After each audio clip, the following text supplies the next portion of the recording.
In your workbook, this is question 4, such an important one. So I'm glad that you're here and I want you to focus, and I know that you can do this. Let's look at this question. It says, study the graphs below and answer the following questions. We're not going to look at the questions before we've studied the diagram. So if we look at the green graph, so we've got f of x, there we clearly have a parabola with a smiley face. And what's important over there is they gave us that -4, so I'm going to indicate. That means that that turning point, that point C, must be 0 and -4. We need to know that. We need to know our standard form and that is the turning point. So we can read it off our standard form. Even though that was not given on the graph, you must be able to go and put that on your sketch, that we can use that for whatever they want us to find. Okay, what else do we see that's part of the parabola? Well, I mean, we can see we've got the turning points by A and B. That's important. Not turning points. A and B are the x-intercepts for the parabola. That's important. And all right, let's head over and look at the straight line. So they did not give us the equation of g of x. So g of x, we know that that's a straight line, so it will be in the form mx plus c, but they did not give us that, which is okay. I'm sure we can get some information that we can plug in there. And I'm going to go put there by c. I'm going to actually put that in there because now that we have that on the diagram, it's so nice when we can clearly see. Now we can see that the c is also the y-intercept for our straight line. So that means that we already have that value. So we use the information from the parabola for the straight line. And we are applying our knowledge. We need to know our basic knowledge to be able to apply that.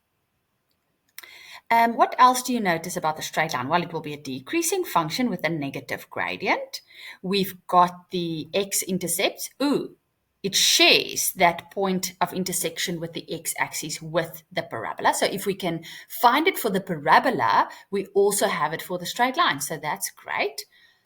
And then we have these lines, these vertical lines over there that are perpendicular to the x-axis. Perpendicular to the x-axis. Okay, so they're definitely going to ask us something about those. And what I want to highlight to you, Great Danes, which is so important, is that when they give us those perpendicular lines, let's say at B, our x value is 2 and 0. When we've got lines that are vertical like that and that is perpendicular, it means no matter where you go on this line, our y values changes, yes, but our x value stays 2 consistently. So why is that important and why is that helpful to know? Well, that means if we head all the way down there to point T at the bottom, it means that we already know that there's an x of 2 there. And that most probably will help us a lot. So that is crucial information that we need to know. Okay, I think we kind of flagged everything there with the parabola and the straight line. Maybe you're seeing something that I'm missing right now.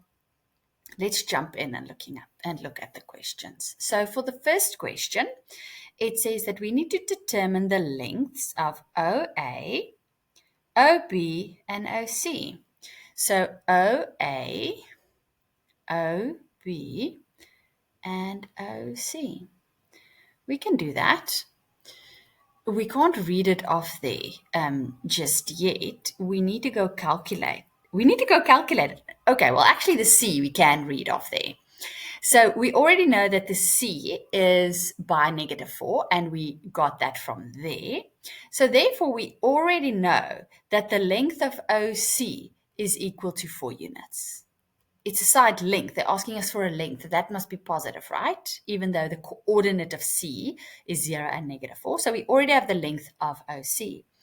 But in order to get the length of OA and OB, we need to go get the x-intercepts. How do we get the x-intercepts? How do we get the x-intercepts for any of our curves? We need to make our y 0. So for the equation of the parabola that luckily we got given, we're going to plug y in as 0. And then we need to solve that one. You can use dots or you can bring your 4 over to the other side like that. And then we get the square root on both sides, and it would be plus minus. So it will be plus minus 2 for x. So that means that our b is 2 and 0. And it means that our a is negative 2 and 0. So now that we found the x-intercepts, I'm sure that will also come in handy later, we actually know the lengths of those as well. So the length of OA is equal to 2 units, and the length of OB is also equal to 2 units. All right, so done with question 1. For question 2, we need to determine the equation of AC. Okay, the equation of AC. Well, the equation of AC is just the equation of that whole line. So we need to find the equation of g of x. Don't let them kind of confuse you because they called it AC. We need to find the equation for that whole line. And we know that that would be in the form y is equal to mx plus c. But grade 10s, didn't we, when we investigated the diagram in the beginning, already see that the c value for our parabola, so that turning point, is also equal to the y-intercept for our straight line? We see that over there. So we can already plug that in. Y is equal to mx and then take away 4. All right. Now we still need to go find that gradient. How are we going to find that gradient? Well, we need 2 points to use our gradient formula. That's the one way that we can do this, by calculating the gradient using 2 different points. What we can also do is we can also just plug in a point that is on this graph. So in other words, do you remember when we investigated the diagram, we said that that point A is shared by both graphs. And we already found point A for the parabola. We found it to be negative 2 and 0. So we can plug in that point. Since it is also on the straight line, we can go plug that in.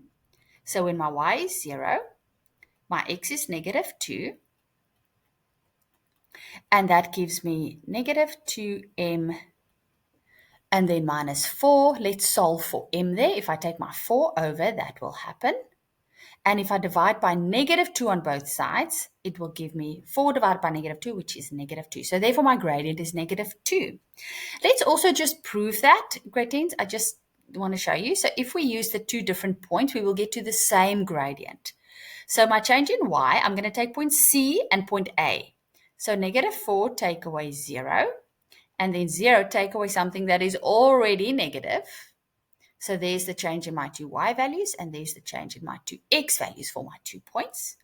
So then the gradient is that and that, which is negative 2. So it is the same. Do you see that? So it doesn't matter what you use. Use whatever works for you and what you're comfortable with. So there we just found the equation. So therefore, the equation of AC, which is just g of x, gives us negative 2, which is the gradient x, and then minus 4 for our y-intercept. Done. For question 3, we need to determine the length. We need to determine the length of BT. Where's BT? Oh, there it is. There's BT. We need to determine the length of that vertical line. Now, do you remember what we said in the beginning? In the beginning, we said that we already know, because we found B to have an x value of 2, and since we've got a perpendicular vertical line, on that whole line, the x values stays consistent of 2, which is great. Why is that so helpful? Because now, if we go plug into the place of our equation of g of x, because t is a point on g of x, right?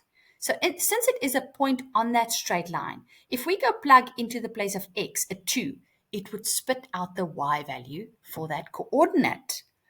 And then once we have that y value over there, we would be able to get the distance of that line, because we need the y value at t to be able to say what that vertical distance is. All right, so let's go do that. Into the equation of the straight line that we found, which is there, let's go plug in our x as 2. So g of x into the place of x, we're going to plug in a 2, and that is for number 3, by the way. And that would be negative 2 times 2, take away 4. And that would be -8. And I think that makes sense with where we're at on the graph. I think that looks pretty accurate. So there we found that to be -8. So therefore, what is the length of BT? For BT, that vertical length down there will be 8 units because it's the length. 8 units. Done. Very important idea. Now for number 4, we need to find the length of DE. If OD is 1, okay, we need our diagram for this. We need to find the length of DE, which is that piece of vertical line there, if OD is 1. Let's think about this. I hope this is enough space. If we've got that OD over there is 1 unit, then surely that gives us the coordinate of D. That gives us that D is by -1 and 0. That is an important point. Let me highlight that with a different color. We've got that point -1 and 0 by considering that information, that OD is equal to 1 unit. Now, how is that going to be helpful? It's the same idea. It is a perpendicular vertical line to the x-axis. So it means that on that line, grade 10s, all my x values stays consistent. So it means at point E, my x value will also be -1. And we just don't have the y. Do we need the y? Well, we definitely need the y because we need the y so that we can find the vertical distance. The vertical distance from there to there. And we need the y value to be able to find that because they're asking us for the length of DE, right? Sometimes we forget when we're busy with the sum what we're actually supposed to answer. So it's a good idea every now and again to just ask yourself, what am I answering again? So how can we do that? Did you also notice that point E is a point on the straight line, which is great? Because now, again, into the straight line, we can just substitute that -1. So into the straight line, in the place of x, we're going to plug in -1. When we do that, it's going to be -2 times -1, and we are going to take away 4. When we simplify that, when we multiply those, it would give us a +2, and we're going to take away a 4, and that gives us -2. I think that makes sense, more or less, with where we're at. So we just found the y coordinate for E. So therefore, point E is -1. And when my x is -1, my output value for y is -2. So therefore, what is the vertical distance for line DE? It must be 2 units. 2 units. There we go.